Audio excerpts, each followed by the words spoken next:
मोर्चा से आशा है और उम्मीद भी है और मुझे लगता है इस वजह से आप देख रहे हैं लगातार इस चुनाव में विभिन्न पार्टियों से और सामाजिक क्षेत्रों से भी लोग संगठन में पार्टी पर समर्पित अपना योगदान दे रहे हैं।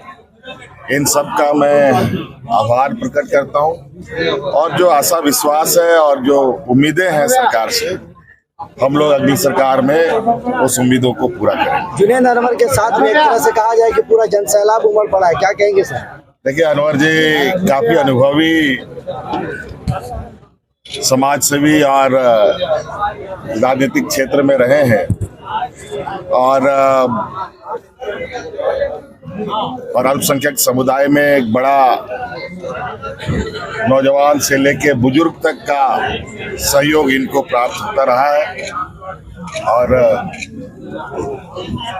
मुझे लगता है कि जिस तरीके से भारतीय जनता पार्टी एक सोची समझी षड्यंत्र के तहत राज्य में अपने षड्यंत्रों की जाल बिछा रहा है, अब हम सब लोग मिलकर इनके षड्यंत्र की इस जाल को कुतर कर खत्म करेंगे। क्या कहेंगे सर, आज तो दिवाली है, 23 नवंबर को बड़ी दिवाली बनने जा रही है। देखिए, ये सब हमारे सहयोगी मेरे जो हैंड्स बनने का आज इन लोगों ने यहाँ पर एक जुटान करके दिखाया है। इन सब मिलकर हम लोग, आपको पता ही है कि हमारे इस कार्यकाल को समय से पहले यहाँ पर चुनाव हो रहा है। राज्य में पहली बार शायद ये चुनाव इस तरीके से हो रहा है। कई ऐसी चीजें हैं जहाँ आज ये बात जनता को समझने की आवश्यकता है कि भारतीय जनता पार्टी की सरकार जब से देश में आई है तब से देश में कहीं ना कहीं उथल पुथल और एक जो देश का एक पहचान था, अनेकता में एकता, सद्भाव, ये सब बिखरता जा रहा है। अब इसे हमें समेटने की आवश्यकता है, संविधान को और लोकतंत्र को मजबूत करना है।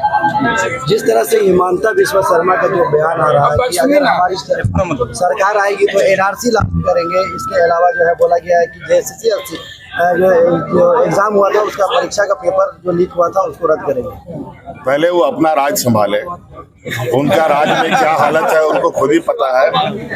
और जो समय है, वर्तमान का जो समय है, ये पूरा देश देख रहा है कि एक तरफ दो तरह का मानसिकता है, दो तरह का सोच है, दो तरह का अभी पूरे भारत में हमारे दो तरह का विचारधारा चल रहा है। एक विचारधारा है जो आदिवासी, मूलवासी और जो अकलियत है, शोषित है, पीड़ित है, दलित है, उनका मान और सम्मान के लिए काम कर रही है। और एक विचारधारा है जो पूंजीपतियों के लिए, जो अपने मित्रों के लिए, जो अमीरों के लिए काम करती है। तो झारखंड जैसे प्रदेश में जहां पे पिछले 5 वर्षों से जेएमएम का सरकार रहा, माननीय हेमंत सोरेन जी मुख्यमंत्री रहे, विकट परिस्थिति रहा, पिछला 2 साल तो कोरोना का भेंट चढ़ गया, उसके बाद विरोधी पार्टियों का और केंद्रीय जो एजेंसियां हैं उनका लगातार प्रहार होता रहा।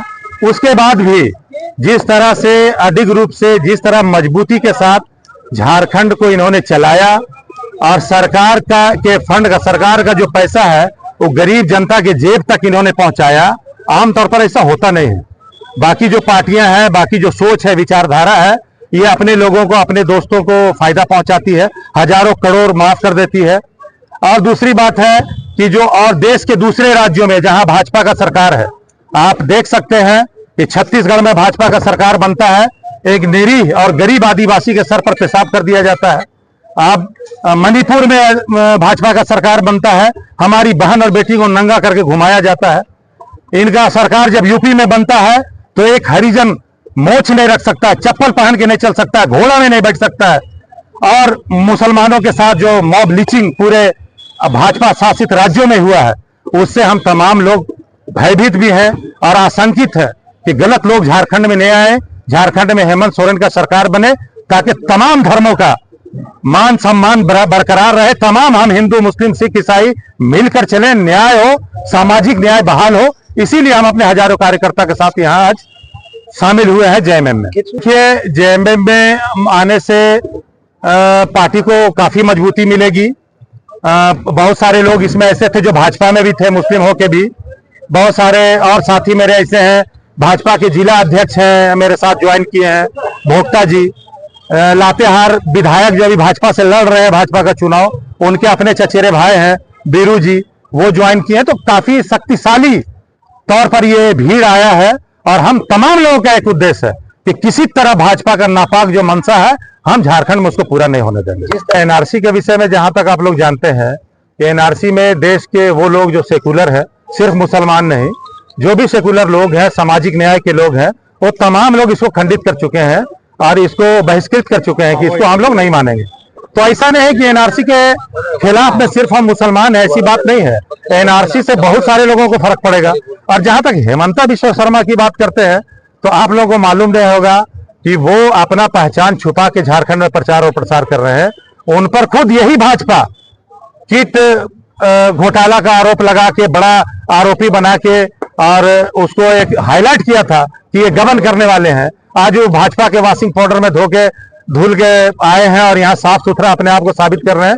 ये उनका गलत सोच है और उनके किसी बात का झारखंड पर कोई असर नहीं पड़ने वाला है। दूसरा और अहम बात, वो बात करते हैं बिचौलियों का, वो बात करते हैं बाहर से जो लोग यहाँ आ रहे हैं, बोलते हैं घुसपैठियों का। तो हेमंता बिश्व शर्मा तो खुद एक घुसपैठिया है, यहाँ उसका क्या जरूरत है? यहाँ झारखंड में भाजपा के पास कोई नेता नहीं बचा है क्या? या भाजपा ये क्लियर करे, बताए कि झारखंड में किनको मुख्यमंत्री बनाना चाहता है। जब भाजपा का खुद मानसिकता ठीक नहीं है, भाजपा खुद ये क्लियर नहीं कर सकती है। मैं दावा करता हूं कि भाजपा क्लियर नहीं कर सकती है कि झारखंड में अगर उसकी सरकार बनी तो किसको मुख्यमंत्री बनाना चाहता है।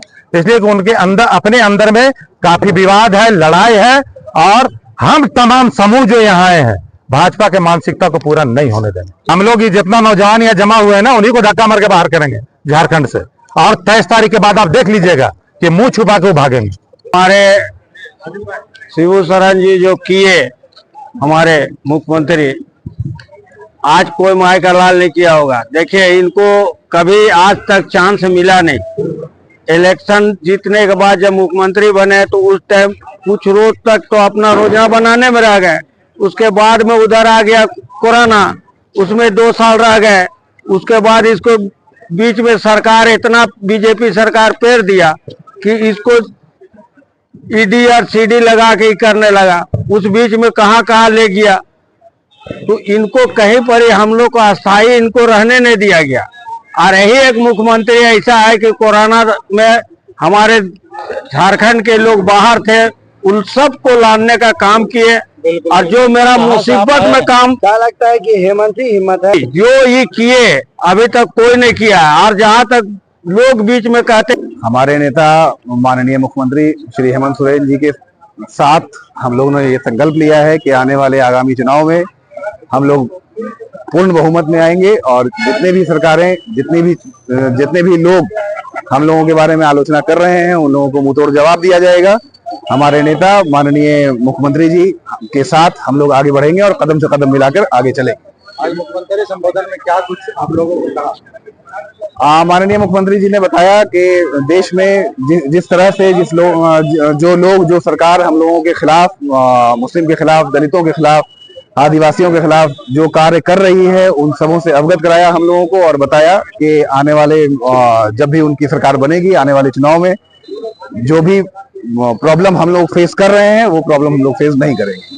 आज किन लोग झामुमो का दामन थामे हैं? कितने लोग जी?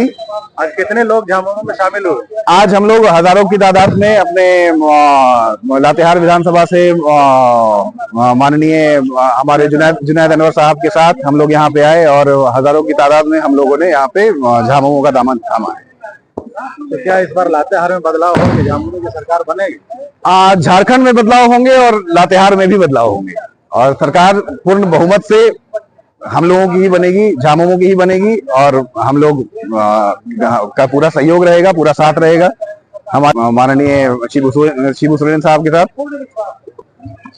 मैं रांची का रहने वाला हूं, और हमारा रांची में ही एक जो छोटा मोटा काम चल रहा है, हमारा एक छोटा मोटा बिजनेस है हमारा, और हम लोग झामुमो के साथ जुड़े हुए हैं। और